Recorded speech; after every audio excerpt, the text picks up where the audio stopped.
I had spent so long chasing the almighty dollar and chasing the dream and all the stuff and all of the success symbols that I missed the point. And a lot of leaders miss the point.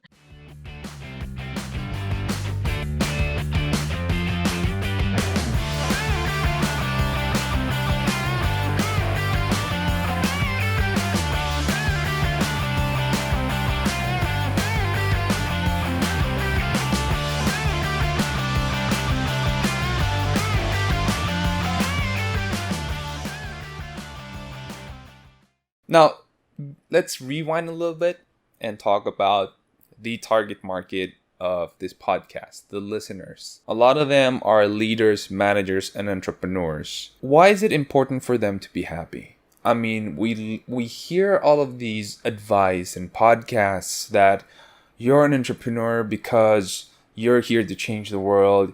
Your goal is not to be nice and kind to people, but to tell them what's needed. Your goal is to finish things, is to keep on just pushing and go through the grind and grit. Why is it important for them to be happy?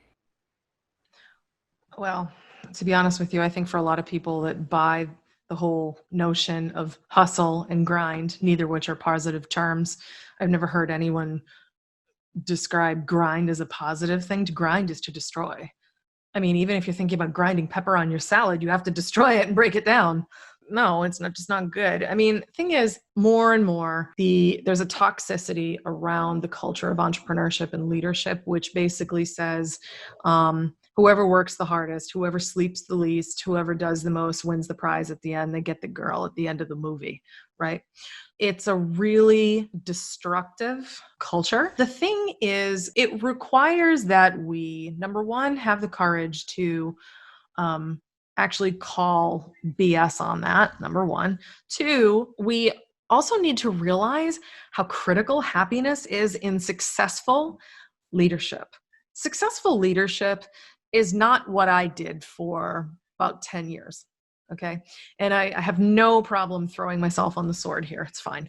For 10 years, I was the dragon lady. I was not very fun to work for. I was stressed out. I was impatient. I was quick to say something probably unkind. I was impatient, quick to the bottom line. And, yes, I sold a lot. Yes, I grew the company. Yes, I created jobs. I did all those things. But who I was being when I did those things impacted the quality of my results, and it also impacted my success and limited it.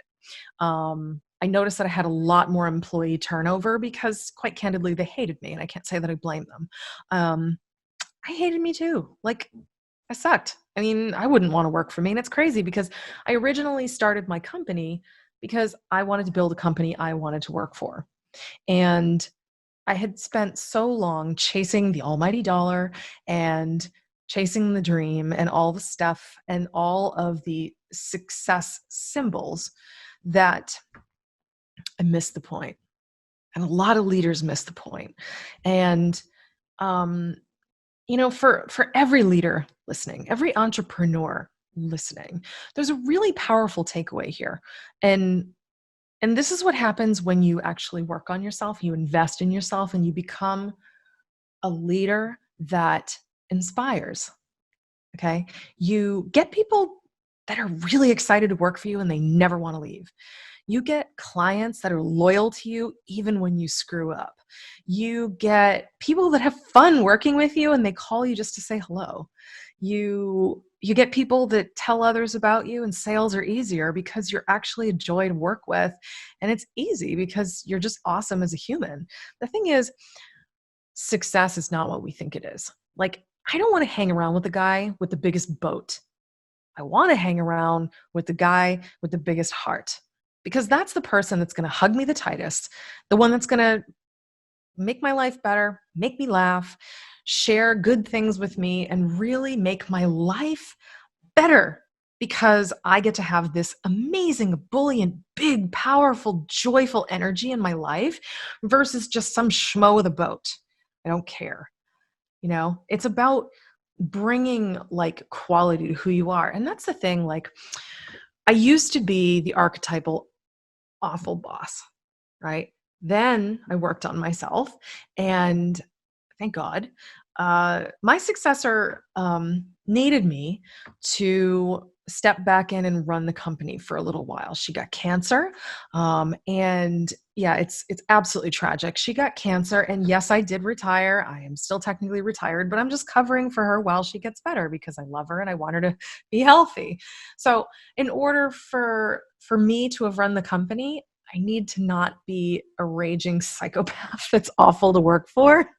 And I'm so happy that I worked on myself because the experience that I'm having now, sorry, she won't get off my desk. The experience that I'm having now is so much different. I'm building my second company from an entirely different place. Like I'm happier. I'm having more fun. I'm enjoying it.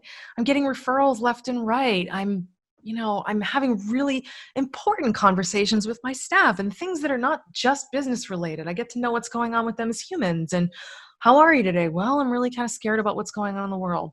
Yeah, me too. You okay? And I can also roll with the punches and have a lot more fun when things don't go according to plan. That's good. This transformation that has brought you from, and I would say I'm in between, I'm in the transition point from being that kind of boss to being a leader who people want to work with and who inspire them and motivate them. I do think that a lot of entrepreneurs have that tendency to just, be the when is this going to get done? When is that going to get done? And we're just pushing people and driving people. But one of my blind spots, and this comes up every time we have a leadership retreat in our company, is that how I say things is not how do you say it? It's not kind. It's not going to be accepted because how I say things is in the worst possible way.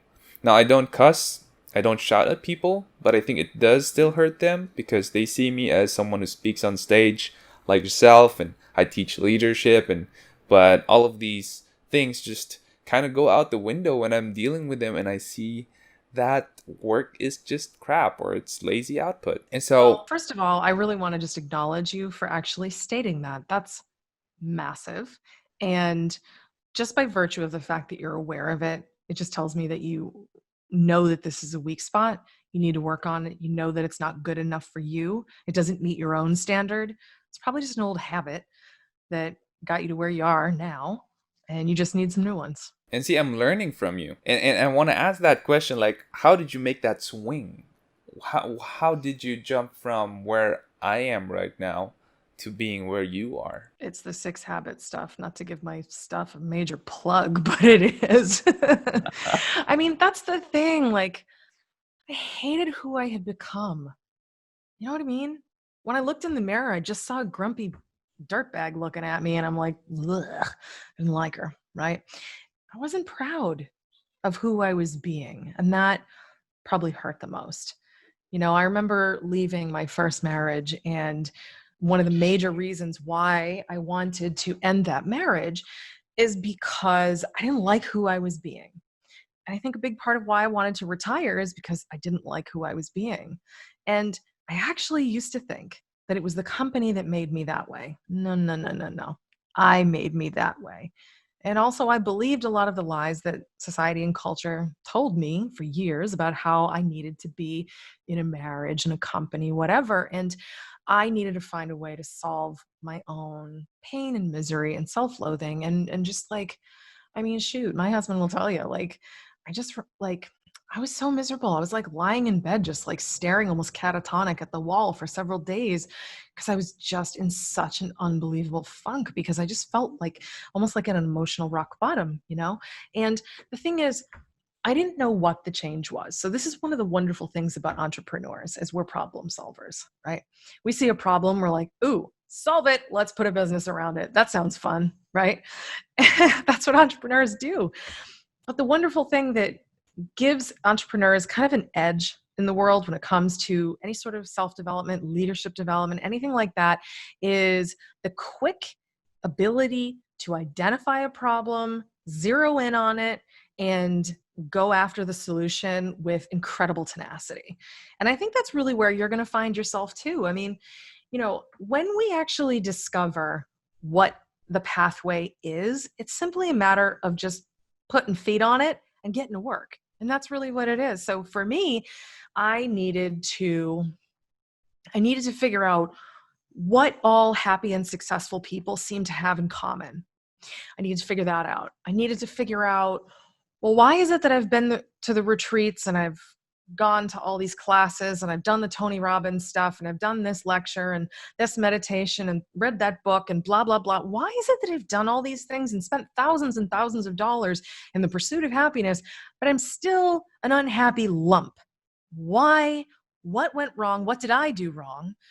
Turns out it wasn't me. There was a lot of things that were actually missing. A lot of the personal development world exists based on one particular notion, which is you are broken, buy my product, this will fix you. And that upset me because part of the reason why I always loved doing things in my marketing company is because I wanted to do things with high integrity and sell things to people for the right reasons.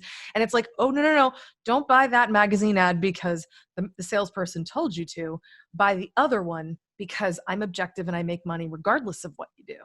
So like high integrity has always been one of my major core values. So I guess I just got like really frustrated and felt like I'd been lied to. And I actually thought it was the self-help world that lied to me. And that's where I began my journey.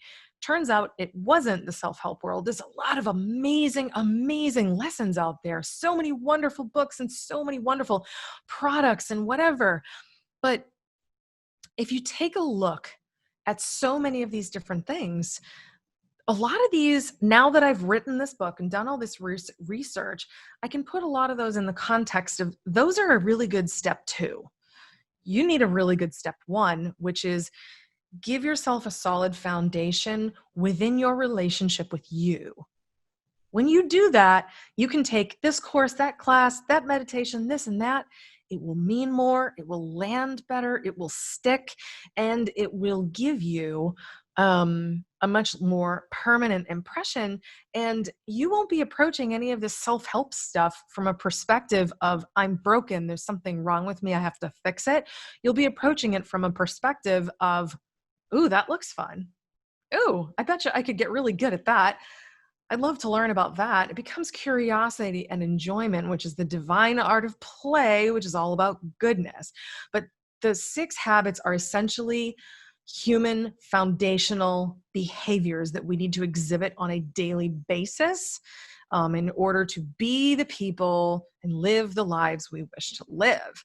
So back to your question, how do you do it? Figuring out where do I start, right? That's where I started. Okay, well, here's the information. Here's where you start. 6 habits is where you start. You read the book. You do all the exercises. They're free. And then you begin your mastery journey. I've got a thing that can help you with that, or you can do it on your own. But at the end of the day, it's not called the 6 epiphanies. They're the 6 habits. What is a habit? It's something we do unconsciously and we do it automatically, right? So this is like you get up every day and brush your teeth. I do it every day without even thinking. Or, you roll over in your sleep and you always cover up that one shoulder. It's a habit, right? That's what needs to be cultivated here is actual habitual behaviors that you no longer think about. That's the trick. And that's why it's the foundational element. So the 6 habits, I have read the book. Guys, if you're listening, get that book. Do yourself a favor. You can get it from, I think it's in Amazon. Yeah, it's in Amazon. So just type. I'd prefer if you got it from my website, which is the6habits.com. But yes, it's available on Amazon. My bad. Just get it from Laura's website. Well, it depends. International purchases are definitely a lot easier if they're from Amazon because Amazon ships everywhere. These days, I can't seem to get anything to go from the United States to Canada. And we're neighbors. Get it from the website, the6habits.com. Yes, the word 6 is spelled out, S-I-X, the6habits.com. You can check it out. As a matter of fact, actually, before I was chatting with you, I was updating the homepage because as of literally like an hour ago, the audiobook is finally available. I haven't really announced it yet, but I'm telling you guys first. Congratulations. Thank you. Oh my God, what a production. Like, It's funny. I got this really fancy pro microphone because I was like, I really want to make sure that I can do a great job when I'm a guest on podcasts. And I want to make sure that my message is clear and people can hear me really well. And maybe I'll start my own podcast, not thinking I'd be stuck in a pandemic, recording my audiobook from home and then working with the producers that pushed out like lots of Amazon exclusives. So, Wow. surprise. Yeah, I have to do that for my books as well. That is definitely on the roadmap. And I want to, maybe after the show, I want to ask you some questions about that. Sure. Whatever you want. Just to make sure I heard you right, how you made the swing from being that dragon lady that you are, and that is where I am right now, to being someone that people love working with, is you practiced these 6 habits. Mm-hmm. I got them to the point of mastery where they're actually habits and reflexes. Mm-hmm. Are you bilingual by any chance? You must be. Yeah. Actually, 3 languages. 3 languages. Wow. I am a monoglot. I am a typical American that speaks 1 language. Here's the thing. At some point in your life, your second and third languages just became automatic to you. At some point. That's true. That's the point you need to get to with these habits, where you no longer think about them. You're not translating in your head. You're just thinking in English, or you're just thinking in, what is it? Tagalog? Is that the language? Yep. Like you just have to like think this way. And when it comes, I'm going to give you a great example, like the habit of kindness. You have to think in kindness. It's almost like a language of its own. You have to think that way. So being like, I don't know if you have taken a look at like disc styles. A lot of entrepreneurs and leaders are very high Ds. I am a capital D, 100%. Likewise. And Ds, I know. And Ds tend to not be ultra polite with the people that work for them. We need to be, right? But Ds also tend to achieve from a place of whipping themselves into action versus nurturing themselves along the way. So a D's inner monologue will be like, oh yeah, I got this, I can do this. But the little quiet voice that's underneath that is, I don't know if I can do this. You know what? I'm going to fail. Oh my God, they're going to know I'm a failure.